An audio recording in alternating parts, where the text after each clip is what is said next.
Well, good evening, everyone. Thank you very much for hosting me here. It's a great pleasure to be in Denver for the first time. Now, having grown up in Switzerland, I'm aware of how great it is to be close to the mountains.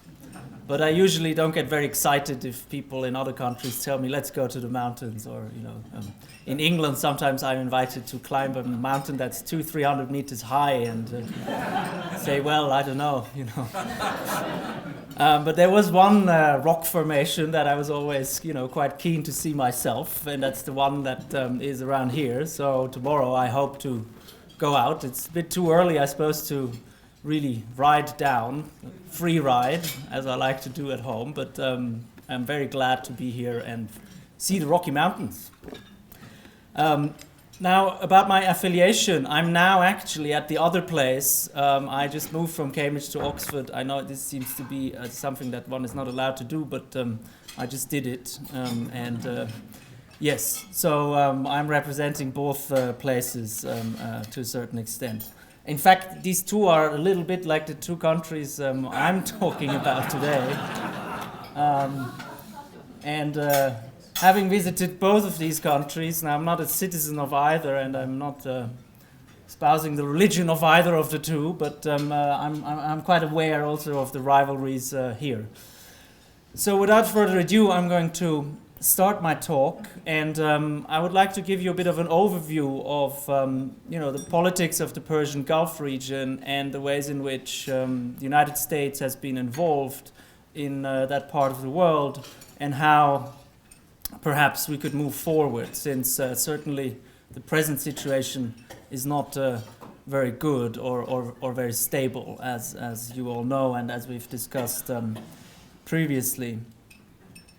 America's relationship with the Gulf is, as most of you will know, largely based on oil. The kind of first real American involvement in the region came in the 1930s, when oil was discovered in the eastern province of Saudi Arabia, around the oil fields of Khobar and Bahrain and Qatif, and so on and so forth. And I'm sure some of you have been there or know people, who've lived over there and so on. But before that, and to a certain extent, way out until after the Second World War, Britain was the dominant power in the Persian Gulf, had treaty relationship with most states in the region, and only really left the Gulf in 1971, so very, very late in global comparison. Therefore, it was only relatively late that also the United States moved into the Gulf militarily as kind of the dominant power. And so in 1971, when Britain leaves the Gulf, there is a certain power vacuum there, and some of the Gulf rulers of the smaller Gulf states, they become quite concerned that they might be overthrown by anti-colonial movements. You see, because British advisors were still in very important positions in these Gulf states, so to many observers, it looked almost like a colonial setup. So there were movements that wanted to push the Brits out and then also keep Western involvement limited. So in the 70s, it wasn't entirely clear which way the region was going to go, and the Shah of Iran became the kind of policeman of the Gulf. He was personally very close to Kissinger and to Nixon. So you had a kind of, throughout the 1970s, a policy that while this kind of oil relationship with Saudi Arabia was developing and being strengthened, the main kind of ally of the United States in the Gulf in the 1970s was Iran under the Shah. And the Shah got involved in anti-communist activities and cracking down rebellions in Oman, in other areas, in Pakistan, and so on and so forth, was heavily involved in other conflicts in the region on the side of the Americans. But as you can imagine, and are obviously very well aware, this one-sided approach, supporting one of the kind of strongmen during the Cold War, who was obviously very much in favor of America's policies in the region, but fell out of favor with his own population, led to a real disaster, if you like, in terms of America's foreign policy in the Persian Gulf, but also in the wider Middle East. Because it had been so strongly focused on Iran before the Iranian Revolution. So when the revolution takes place, you have a great deal of upheaval, and the hostage crisis then really leads to a breakdown of relations. So it is really in that context that the Gulf states on the Arab side become the most important kind of Western allies in the region, and apart from Israel, the most important allies in the whole Middle East. And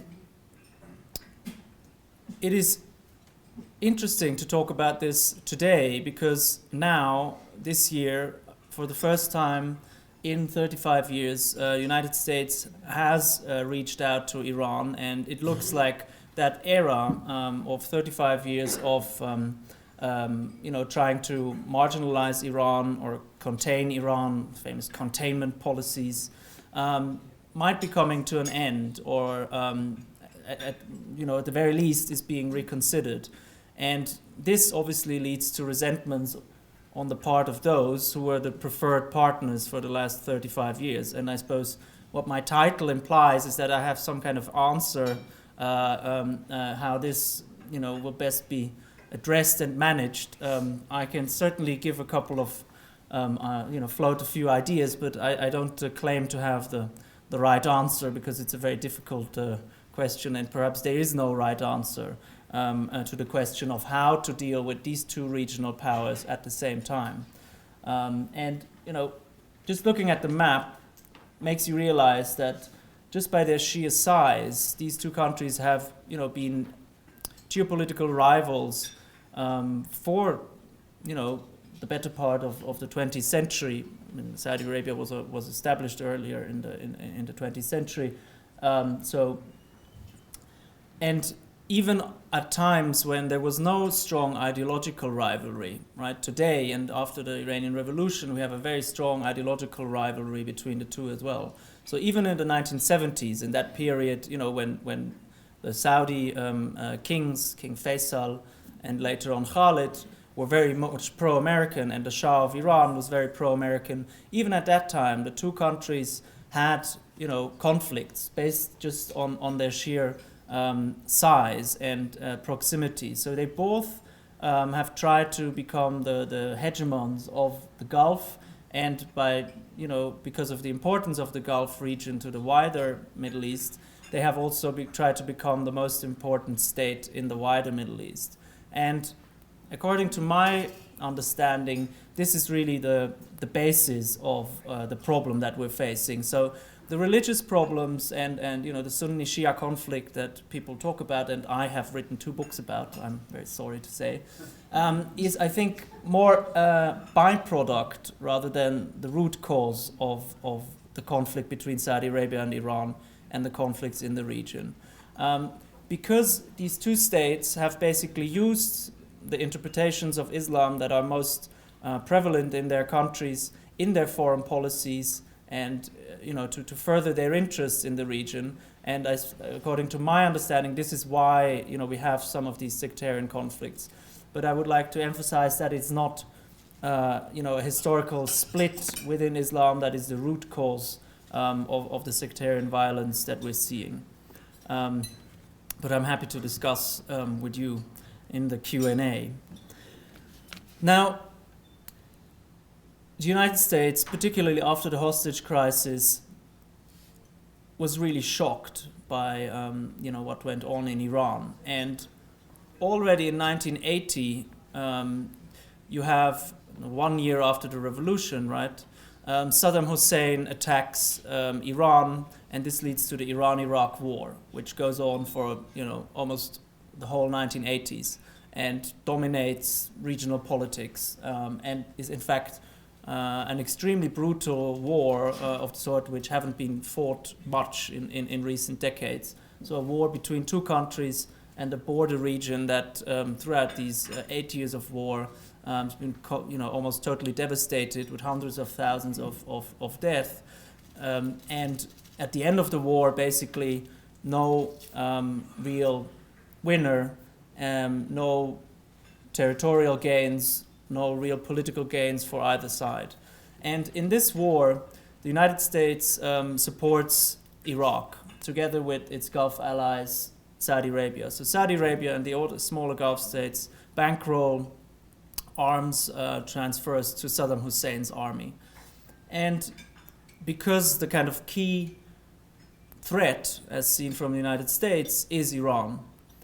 And in hindsight, right, it is talking about all these things, it is easy to say, well, they were wrong. And it is almost shocking to see that if we look at the Persian Gulf, most key policy approaches were probably wrong from today's perspective. And I mean, I don't really need to go into all the details to explain you why, right? Because just a couple of years later, Saddam Hussein invades Kuwait, leads to the first Gulf War, and in fact, in the 1990s, you have a kind of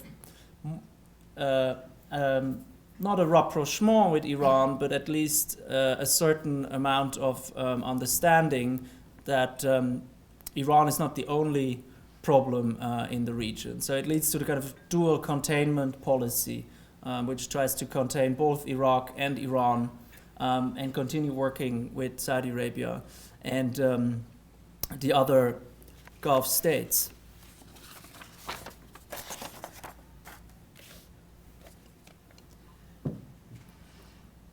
Then comes the intervention of 2003.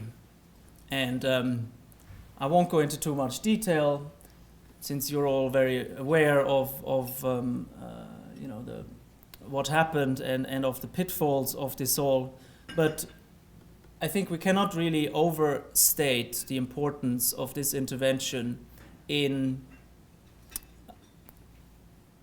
the regional, in affecting the regional balance of power, right, between states, but also in unleashing some of the ethnic and religious and sectarian tensions that were there, but were not so prominent, and then also the rise of jihadi militants and what today is called the Islamic State of Syria and Iraq. And on the balance of power, right, as you can see from the map, the politics of the Persian Gulf region was, there were the two biggest countries, Iran and Saudi Arabia, but Iraq also has huge oil reserves, and throughout the 1960s, 70s, and then builds up, and particularly also the 1980s, right, when it gets supported by the United States, the Gulf, and so on, builds up tremendous military power, and has a kind of, it was strongly allied with the Soviet Union. Saddam Hussein, the Ba'ath regime, was one of the kind of outposts of the Soviet Union in the Middle East, so got a lot of aid from there as well. But then in the 1980s, so gets aid from everywhere, military aid and so on and so forth. So becomes a third key power. So the politics of the Persian Gulf has always revolved around these three states. So in 2003, basically what the intervention did on a kind of realpolitik level was take out one of the key states in the region, dismiss all the army, dismantle the state. So basically, Iraq becomes a battleground for all the other states in the region that had been, had their differences and fought them out in other places. Lebanon was the Lebanese Civil War from 1975 to 1990 was one such area where, differences between regional actors could be fought out. But Iraq now, after 2003, becomes a new battleground. And by sheer demography, obviously the Shia are the majority in Iraq. And so in the elections, Shia political parties win and become the dominant force. And because they have been marginalized for decades, they impose some of the same kind of exclusionary practices that they had suffered before on many Sunnis in Iraq. And this leads to the kind of disenfranchisement and grievances that today feed the ISIS in Iraq. But what it also does, it really affects the regional balance of power. And, while from a realist perspective, Iraq was probably always the bigger threat to the Gulf states than Iran, right? I mean, Iran never invaded the Gulf state, but Iraq did. Iraq invaded Kuwait and had plans to go on to Saudi Arabia.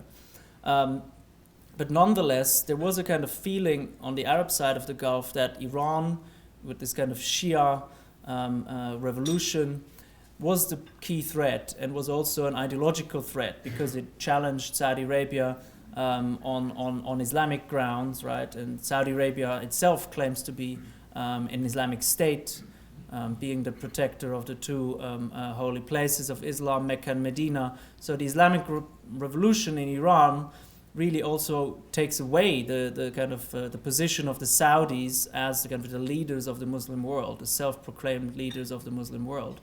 And therefore, it is seen as both the kind of strategic and an ideational threat. But nonetheless, Iraq actually was the country that invaded the Gulf and so on and so forth. But the Saudis still saw Iraq at the end of the day as a bulwark against Iran. So when Saddam's regime is removed, the Gulf states are very unhappy. And in fact, there were great personal rivalries as well. So King Abdullah of Saudi Arabia, in fact, refused to even talk with Maliki, who became the head of, in power in Iraq. And only after the removal of al-Maliki and the death of King Abdullah has there now been diplomatic relations between Iraq and Saudi Arabia are reestablished. So one of the key problems was that the Shia come to power through elections in Iraq, and the Gulf states see an opportunity, see both a threat from the new Iraq, but also an opportunity to, to basically support an insurgency there and support militancy there, and that is what they do. And this all has to be seen in this context of the Saudi-Iranian geostrategic rivalry. Again, I would argue that both states used their particular religious interpretation interpretation of Islam in foreign policy, but it's not as if the Muslims of Iraq had somehow waited to kill each other and were only held back because, I don't know, the police was so much in charge, and as soon as the police was dismantled, they were all very glad to get at each other's throats. I think it's much more complicated than that. Now, fast forward to 2011, right? What was once called the Arab Spring is now not often called that anymore. I would call it the Arab Uprisings, but it was certainly a momentous event that spread from one Arab country to the other. It also, had great impact on non-Arab countries, but I would say that particularly in the Arab world, there's no country which was not affected by it. There are no Arab populations which were not enthusiastic about some of the demands and the early successes of the Arab uprisings, right? Particularly in Tunisia and Egypt. I would say the same is also true for those countries who have not seen mass uprisings, including the Gulf states. When I spoke to young Saudis or young Bahrainis or Kuwaitis, I found a great deal of enthusiasm for greater accountability, an end to rule by fairly elderly gentlemen. Now, not to say that age is somehow something bad, but in the context of Middle Eastern autocracies, there's a special kind of authoritarianism that is also associated with old men ruling very young populations. Another key thing, the youth bulge, youth unemployment, and so on. One of the key drivers of the Arab uprisings, these things can all be found in the Gulf states as well. And while we know of the riches of Saudi Arabia, for example, there is also poverty. Saudi Arabia is not like a state like Qatar or the United Arab Emirates with a very small citizen population and a huge income. It is has a large income from oil, but it also has a huge population, and so there are real economic grievances there as well. So many of the underlying kind of root causes that caused the uprisings in Egypt, Tunisia, and elsewhere were also there in the Gulf states. But one of the key, and in fact were there in Iraq. So one of the kind of mind games that one can sometimes play is ask oneself, so if Saddam Hussein had not been removed, what would have been his fate? He would probably have been overthrown in a popular rebellion of some sort. Because he, obviously was the total symbol of the Arab dictator. But we didn't wait for history to take its course, so we will never know the answer to that question. But in Bahrain, which is a small island, but important also for the United States, since it's the base of the Fifth Fleet, this was the country in the Gulf where the protests grew the biggest, and they started very early on after the overthrow of Mubarak in Egypt. In February 2011, you had mass protests, tens of thousands, and then even hundreds of thousands of people going out into the street and demanding first political reform and then the downfall of the ruling family there. And this was a huge problem, both for I suppose the politics of the Persian Gulf, but also for Saudi Arabia and the other Gulf states, because Bahrain is a member of the Gulf Cooperation Council, which is a regional organization founded in 1981 after the Iranian Revolution, basically a kind of regional organization of the countries on that side of the Gulf to counter the threat of the Iranian Revolution through closer security cooperation and so on and so forth. So the other Gulf rulers thought that if Bahrain, if they have to make serious concessions, for example, turning the country into a constitutional monarchy, this would set a precedent for the other Gulf states and would in fact be very dangerous. And another key issue was that many of the protesters in Bahrain were Shia, whereas the ruling family is Sunni. But that shouldn't come as a surprise, since in Bahrain the majority of the population is Shia. So sometimes we read about these uprisings, this and that is only led by one sect or another. Much of it is also demographics, right? Even in Syria, you had many people from minorities being supportive of a general kind of reform or even getting rid of that system initially. But only over time does a sectarianization of these conflict sets in. And this is the same thing, so similar to Syria.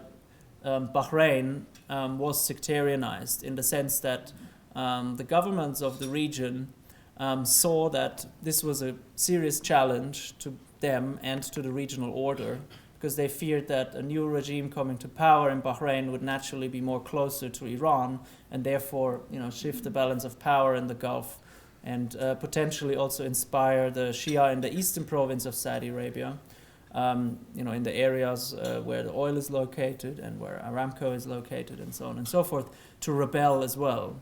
And in fact, they also did. They also went out into the streets for 2 years demanding political reforms and an end to discrimination against them. So the hawks in the Gulf were right to see the Bahrain Uprising as a kind of key event and a key challenge to the status quo. And what they did in response was to, first of all, of course, crack down on a square in the middle of the of Manama, the capital of Bahrain, and several people were killed when these protests were disbanded. But they also really unleashed a kind of sectarian discourse that was going to have very serious repercussions for other countries and other conflicts in the region.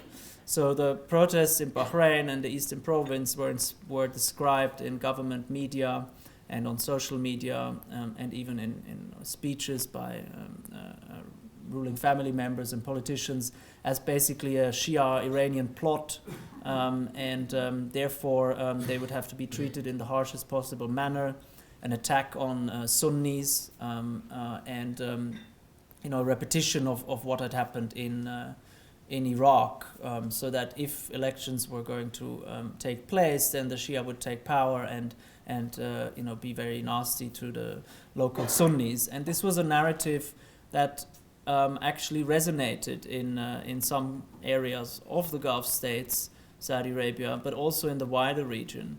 And it was a continuation of a policy that Saudi Arabia and the Gulf states have had since the Iranian Revolution of trying to marginalize Iran, or even try to get the United States in particular to attack Iran, right? I mean, you will be aware of some of the famous WikiLeaks cables that I think I'm not allowed to discuss in this country.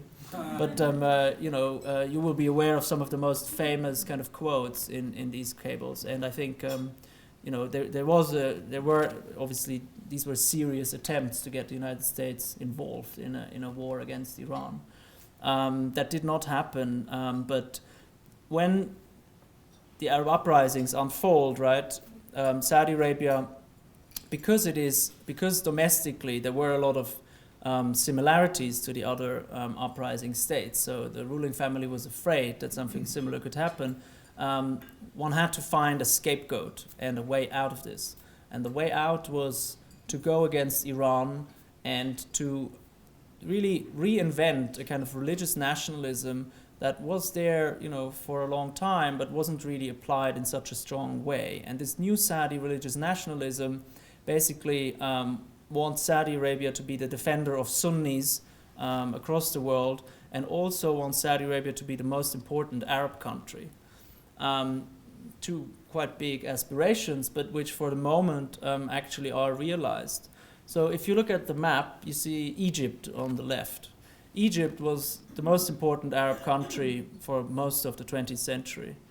But, over the last few decades, economic problems, problems in governance, if you can call it that, and the wars, obviously, against Israel have really undermined Egypt's position in the Arab world. And the revolution, or the overthrow of Mubarak and the whole turmoil, also turned Egypt from a player in the Middle East into a playground of regional rivalries. And the same obviously started to happen in Syria after 2011. So Syria, another key Arab state, is also taken out of the regional kind of balance of power. So the three Arab states that were key, let's say, in the 20th century, Egypt, Syria, Iraq, these were the most important Arab countries. They were all in a state of limbo, couldn't really, either their regimes were overthrown, or they're facing a civil war, or their state is dismantled. And in the Gulf, therefore, the two kind of surviving powers, Saudi Arabia and Iran, now, not only Iraq, as in the previous decade, but also the other states become battlegrounds for proxy wars between the two. And we have even, as if this wasn't enough territory to fight over, we now, since the spring of this year, have yet another war going on in the region, which is in Yemen, another country that was already, where the state institutions were already weak before the Arab uprisings, but where an autocrat, Ali Abdullah Saleh, managed to stay in power by, famously, he likened governing Yemen to dancing on the heads of snakes, and that was his motto, and he was very good at that, and he's still around today.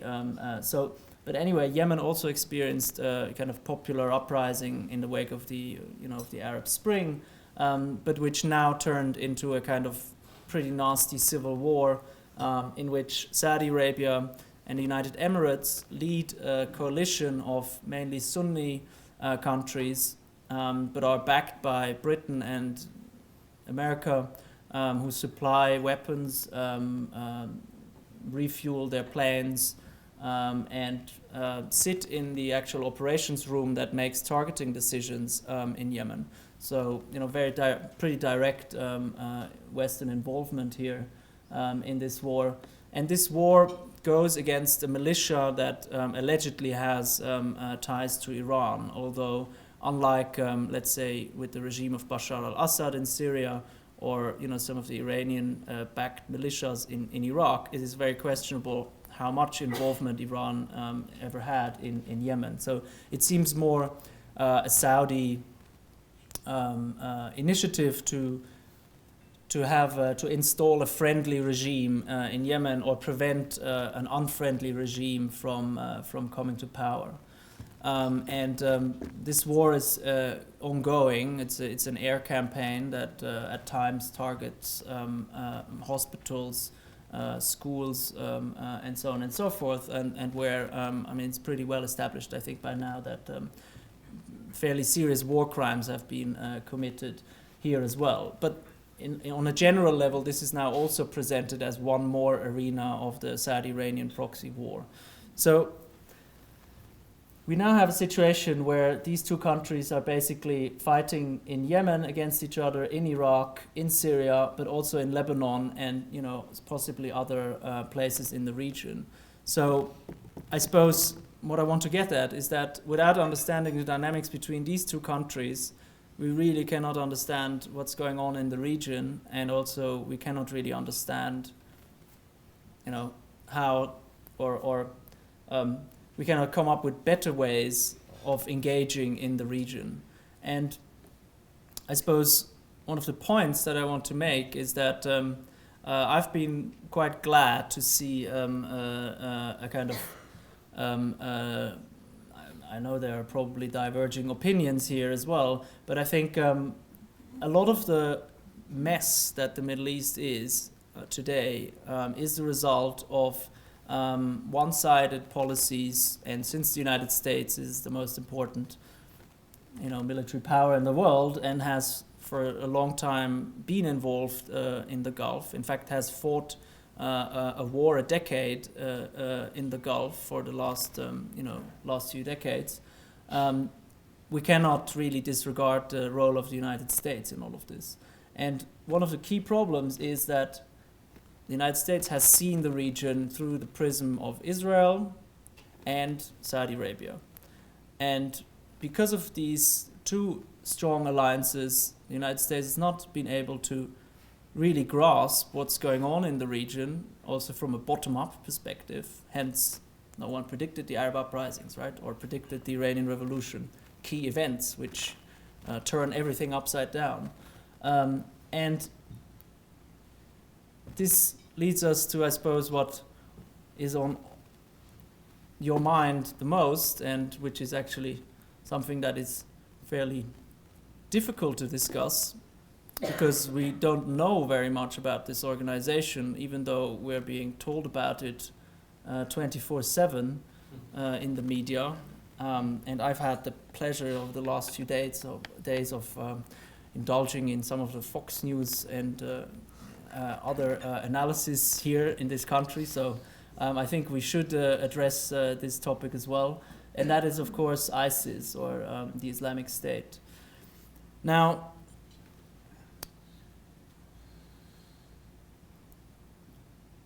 on a very fundamental level, I think you can't really do much about ISIS unless you work with the key states in the region. And if you don't want to work with Iran, which is actually fighting this group, then you will have a problem. But on the other hand, there's a lot of talk that, states in the region should take this on. They should do it because it's in their region and it's their problem. Well, yes, but it's also partly their creation. And what I've been saying about Yemen is crucial in this regard. So since the new king in Saudi Arabia came to power earlier this year, the Saudis have stopped bombing ISIS, which they had been doing for a few months before, and have focused all their capacities on Yemen, on bombing a militia group there that has actually pretty strong local backing in some of these areas. So in a war whose military aims, most analysts agree, are unachievable. And in fact, the Houthi movement has also been the victim of ISIS. There's now an Islamic State branch in Yemen, which has, repeatedly bombed mosques of where members of the Houthi movement go. So, if you were seeing ISIS as the key threat in the Middle East, and as the key group around which all alliances should revolve to defeat it, then you would have to ask yourself, what about our allies in the Middle East? And I suppose one American politician made that comment, and then he had to backtrack pretty quickly, but I'm not an American politician, so I can more or less say what I want. Well, within reason, of course. But the fact of the matter is that Saudi Arabia, instead of fighting ISIS, is actually fighting a group on its southern border and has stopped fighting ISIS. And, the truth of the matter is also that a lot of the religious ideas that the Islamic State wants to implement are fairly similar to what, is predominant in Saudi Arabia. In fact, the Islamic State is adopting more or less one-to-one textbooks on religion from Saudi Arabia.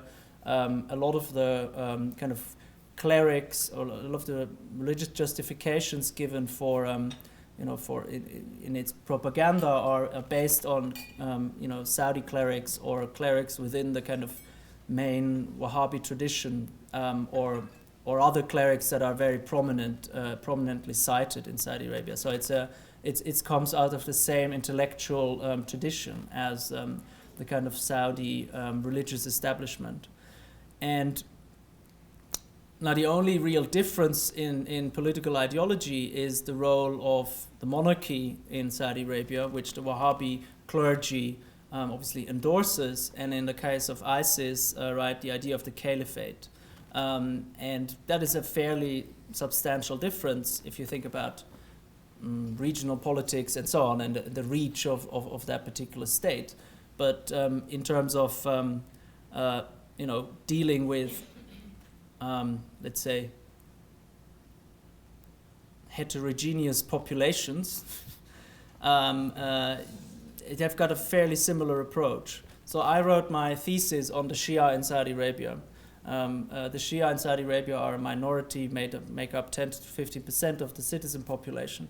But basically, since the emergence of the Wahhabi movement in the middle of the 18th century, and even the founder of the Wahhabi movement, Muhammad ibn Abdul Wahhab, he said, we have to get rid of these people. Either they have to convert, or we will expel them, or we will kill them.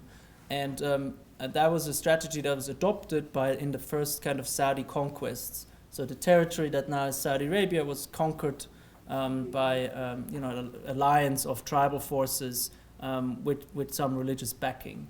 And in fact, when they conquered these territories, they imposed pretty draconian measures on the local population. So many of the Shia, they left. They migrated to Kuwait or Bahrain or other areas.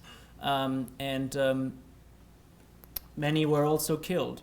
And in the areas they conquered, they established courts, which were manned by by clerics, and they left in charge emirs, so local rulers who would interact with the central leadership. So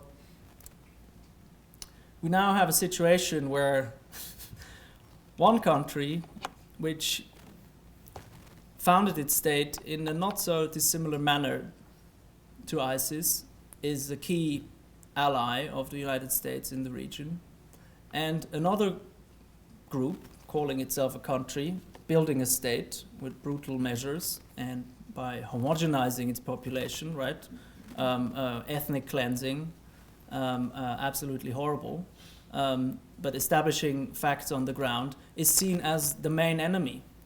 And I suppose it becomes obvious once you look at this a bit more closely that therefore the alliances, the regional alliances that are now being set up to defeat ISIS are probably not going to work. precisely because some of the states in the region, and now I haven't even started talking about Turkey or Qatar or some of the other states, which also play their own game here and have their own interests.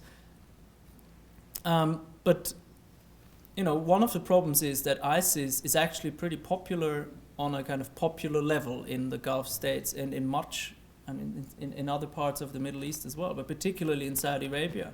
Thousands of Saudis have gone to fight with ISIS, but that is just a small percentage of people who think that by and large ISIS is taking on the cause of the Sunnis of Iraq and Syria. ISIS is the only force that's actually attacking Iranian forces in Syria, and the Assad regime is the best fighting force, is doing something. So this kind of religious nationalism that I was talking about, the group that is most thoroughly kind of following through on that and presenting itself as a defender of this is ISIS. And therefore, I think it was no coincidence that the new Saudi king stopped the bombing campaign on ISIS and instead turned on a what is sometimes seen as a Shia sect in Yemen, even though the Zaydis, which are being mainly attacked, and the Houthi movement is a Zaydi movement, are pretty close to Sunnis, but they're seen as not orthodox Sunnis, so they're between Shia and Sunnis somewhere. But anyway, for the Wahhabis, the Zaydis are unbelievers. So it makes sense in that context to shift attention from ISIS to Yemen. But does it make sense for many other people in the world? I'm not sure. And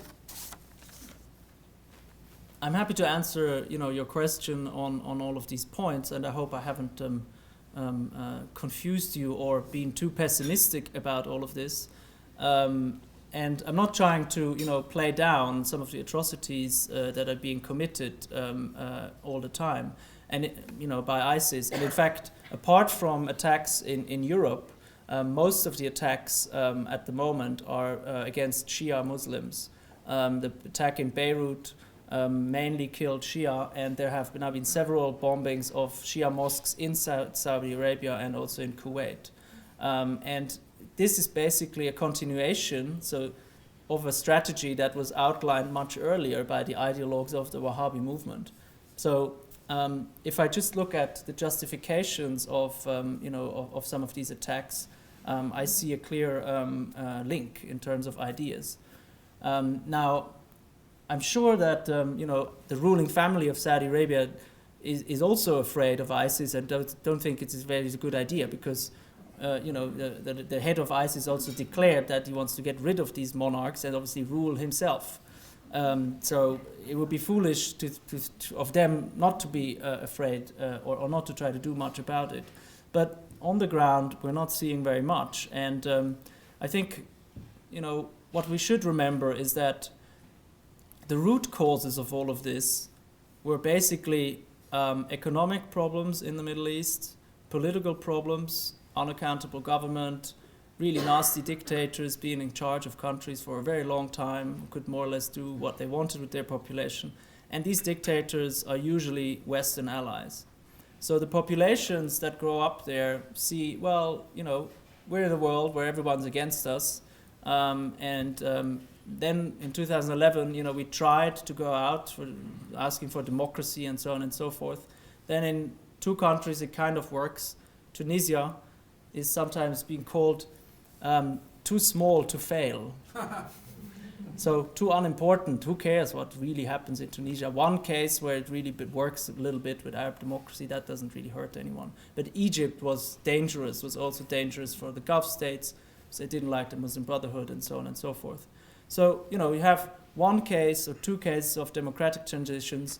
One of the groups is being pushed out of office, and 2 years later, Sisi is now seen as the savior of the Middle East, right? He was just in London, welcomed by David Cameron and so on and so forth. So from a local, if you live in the region and you're a young, I suppose, man, it's understandable that an anger against, your elites and against whoever supports these elites builds up.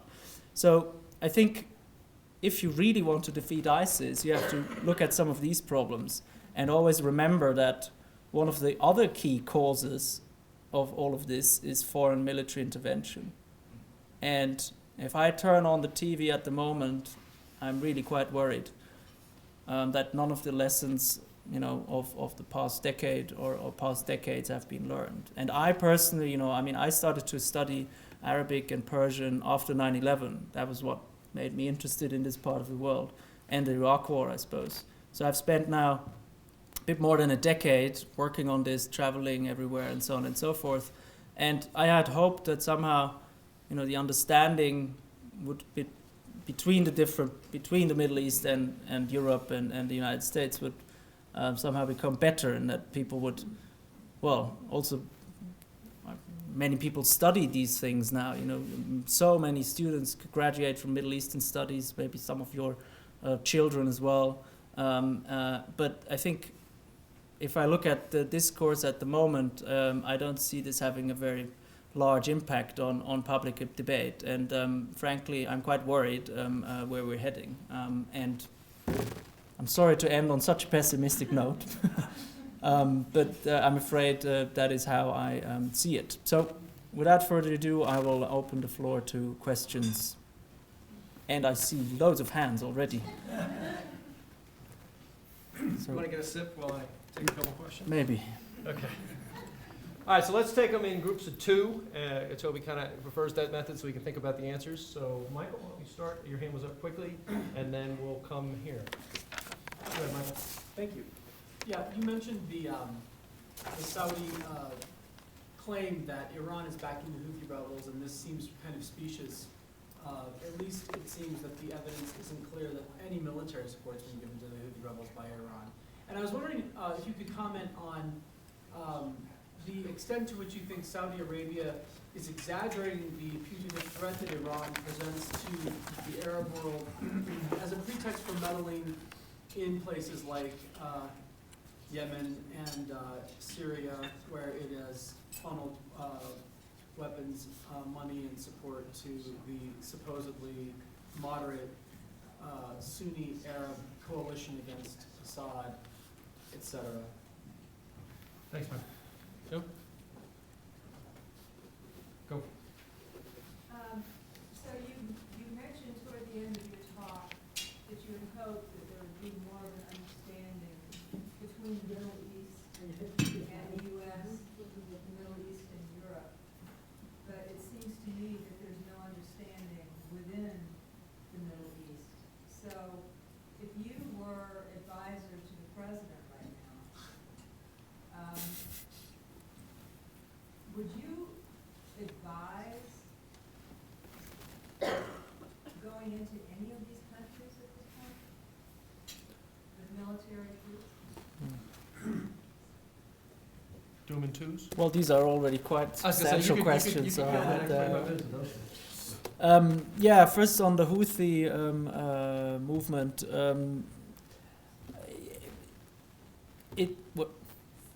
Where is this? There. It's not listening. It's not listening. Well, then I answer the other one first. Well, it's also, I thought I'd try to think about it for a little bit. Well, I'm not an advisor to the president, and I'm probably quite happy that I'm not. Since, look, I mean,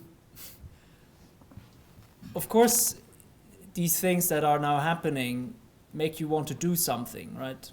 And populations get angry, and then politicians have to do something. Events. And very often war or in our present day and age, you don't really need to commit massive ground troops anymore to have war or to do something, you see? So you can strike Raqqa like the French are doing now, bombing God knows what, bombing. By most accounts, it's empty buildings or sites outside of the city, so not significant targets. But Hollande can say at home, well, I'm doing something, I'm bombing, and he is under huge pressure, of course, because the National Front and Marine Le Pen are taking this on, and if he doesn't do anything, he might as well, have to leave office soon. But I think, there are many people who criticize Obama's approach on the Middle East. And I suppose there's much to be criticized.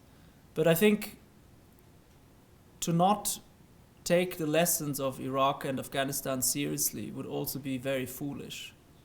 Unless, we can commit to a very, very long-term campaign. I don't know. 10 years obviously didn't work in either Iraq or Afghanistan. In Afghanistan, the Taliban are now coming back, and there might soon be an agreement with the Taliban where the Taliban are, being included in the government and will control much of the country. So, the outcomes of the American intervention in Iraq and Afghanistan is now obviously horrible death toll, on all sides, financial expenditure, which I don't even know what it is by now. Who knows, right, what it all cost.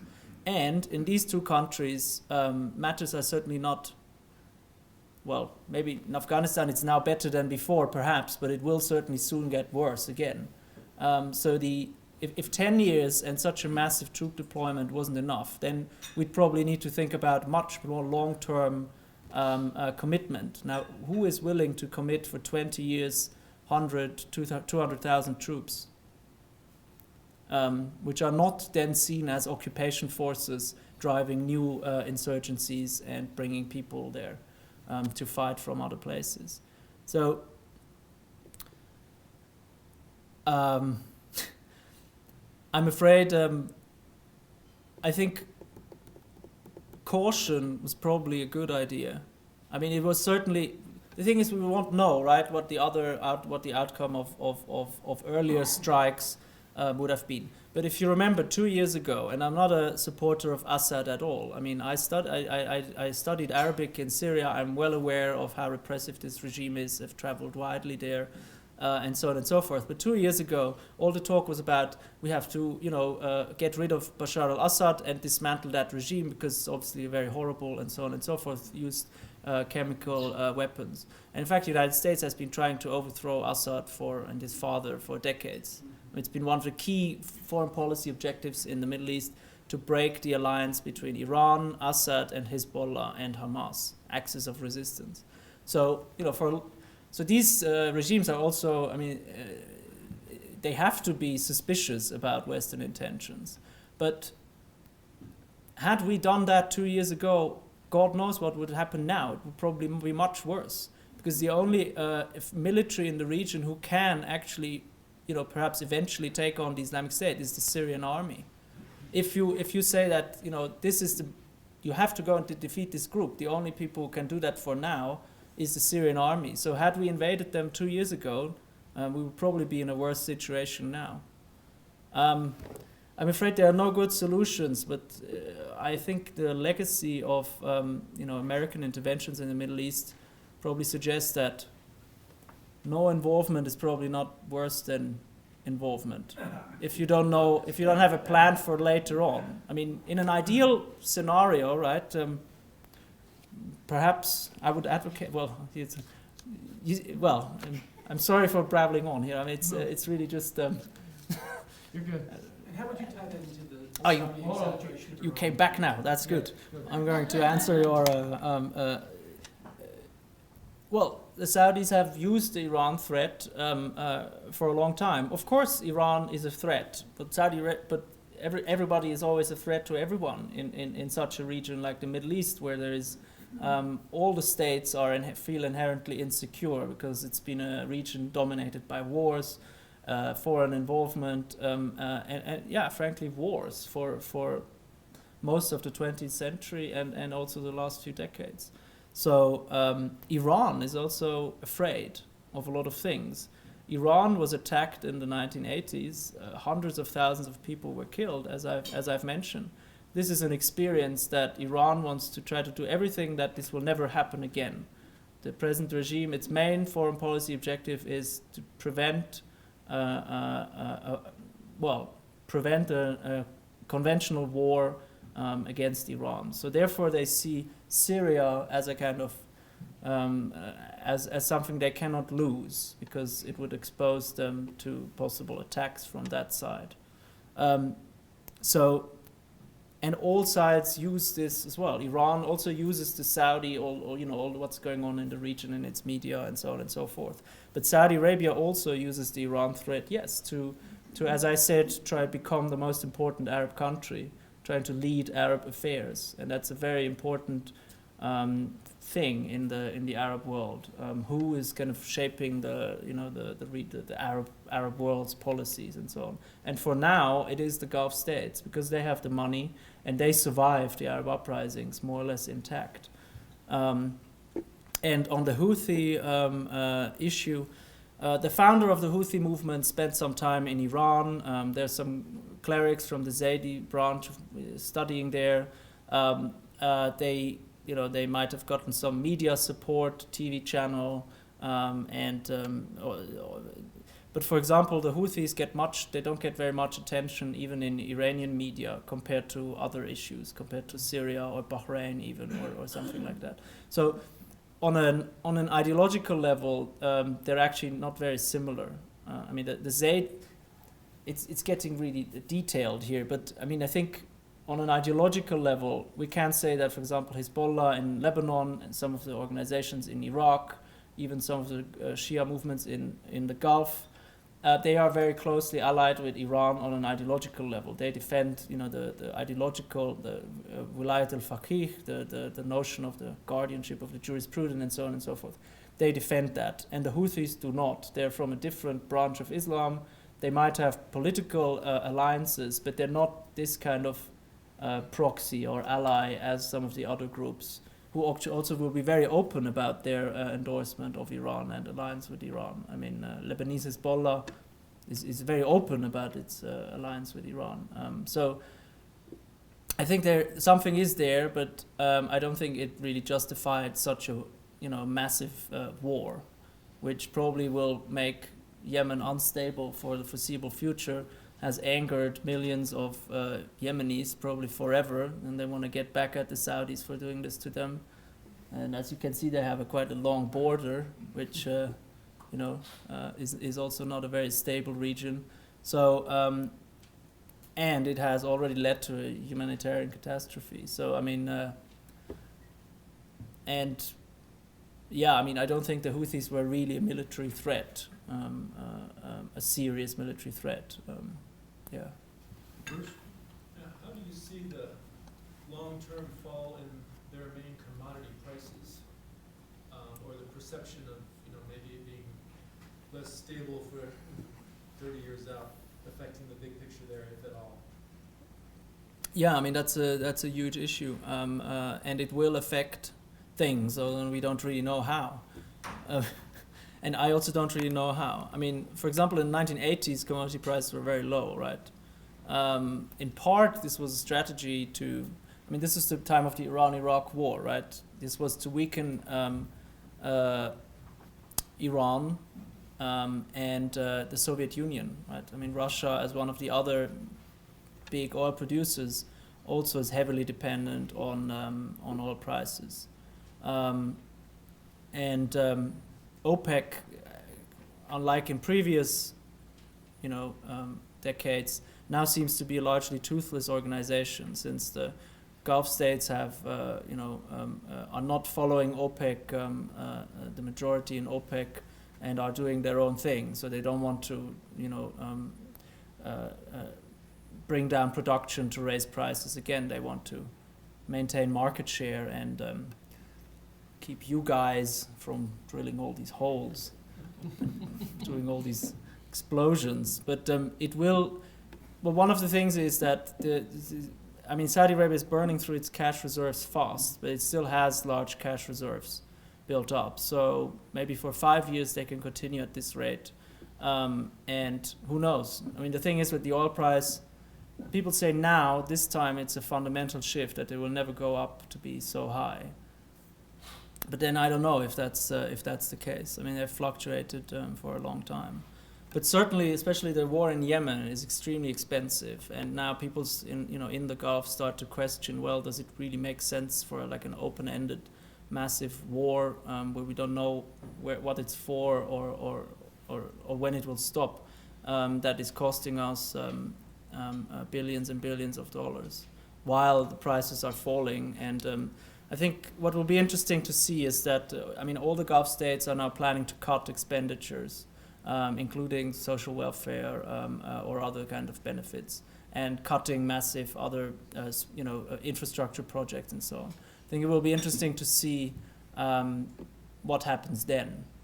Because after 2011, immediately after the Arab uprising started, all the Gulf states, increased salaries of civil servants massively, in most cases gave every citizen money handouts and just, threw money at the problem. And it worked, for a while. But obviously it creates inflation, it raises expectations.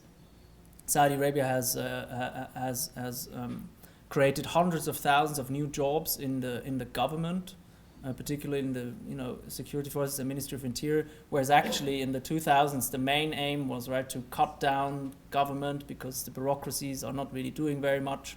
So as a long-term economic strategy. And now actually what they've done is created many more people, so can't really fire anyone in this kind of system because he's always connected to someone, right? So these people, so you see, once the economic side is key, and will be interesting to watch. But on the other hand, there have been severe downturns as well, which they survived.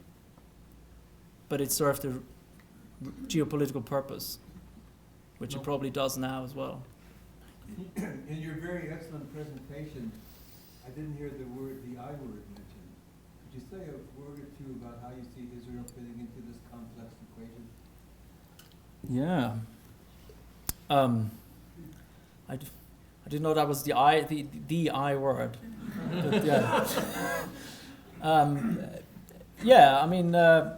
We now have, obviously the Gulf states do not, except some exceptions, do not have public diplomatic relations with Israel. But over the last few years, we've seen very strong alliances being built up between Saudi Arabia and Israel, Emirates and Israel, and the smaller states, because they've been, trying to sabotage the nuclear negotiations and try to keep Iran in the kind of doghouse. And so there is a tactical alliance, but one which I think is not very popular on the popular level. And right for now, this doesn't count much, but I think many of the Arab, regimes who's made peace with Israel suffered domestically in terms of their legitimacy. So I think the same is happening in the Gulf. But you mean, in what sense do you mean how Israel fits into this? Well, you actually touched on it with the alliance with Saudi Arabia, how far that might go. Well, I think it's fairly well developed. Except it's all covert, or most of it. But it will be, even for someone like, the King of Saudi Arabia, it will be difficult to establish formal relations but the Saudis are acknowledging actually that they have now an alliance with Israel but the alliance is based on going against Iran. So if you think about all the other problems in the region, on Syria, I'm also not entirely sure what Israel's real view is of Syria, or if there's one view, or what would be the best outcome, or one thing is for sure that the Arab uprisings, right? If you would think, well, there's going to be a mass uprisings of all the Arabs, and eventually somehow that will affect Israel, and it will turn against Israel in some way or another. But that didn't happen. So in that sense, the Sunni-Shia rivalry is something that Israel is quite happy with, because it keeps the neighbors busy killing each other. And also Syria, while obviously the Assad regime was not the best friend of Israel, it was also something that they could deal with. But on the other hand, Israel is well, we don't know all the things that are going on, but wounded from the Islamic militant groups can go to Israel to get treatment, and there's seems to be cross-border movement, and so on and so forth. So what Israel's role in the Syrian civil war is, I also don't really know. But it would seem to me a bit counterintuitive that it's better to have some kind of Islamic radical government in place in Damascus.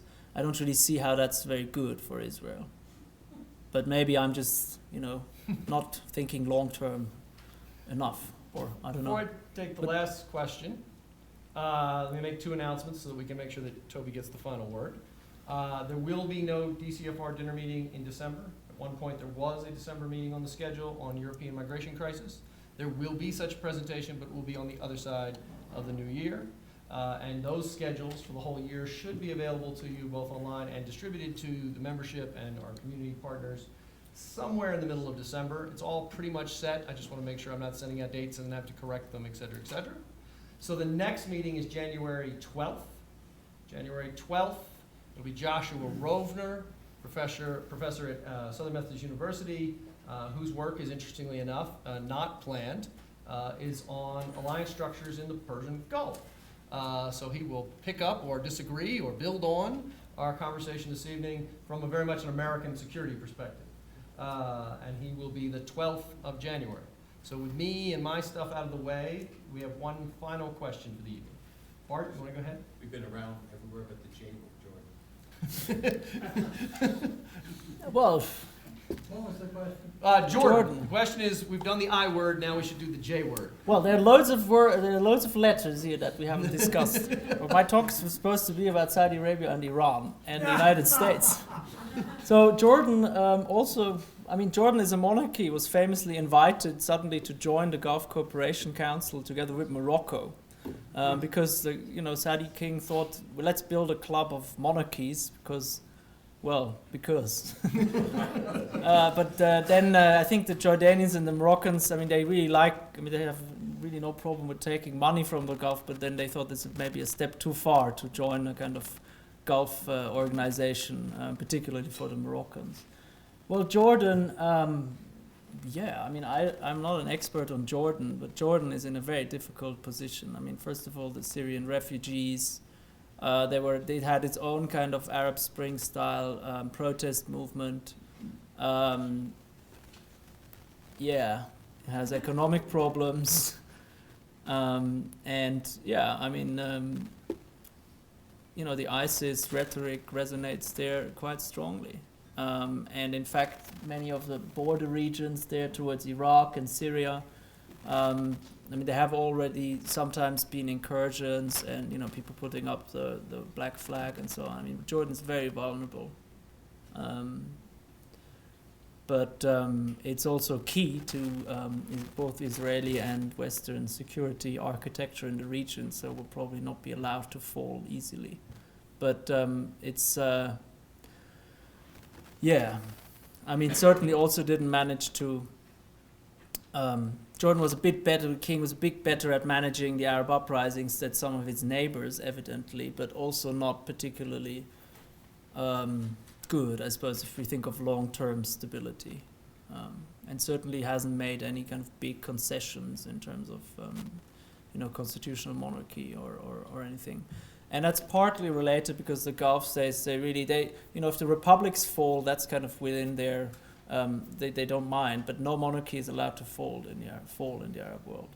Not even Morocco and Jordan. In the view of the Gulf states.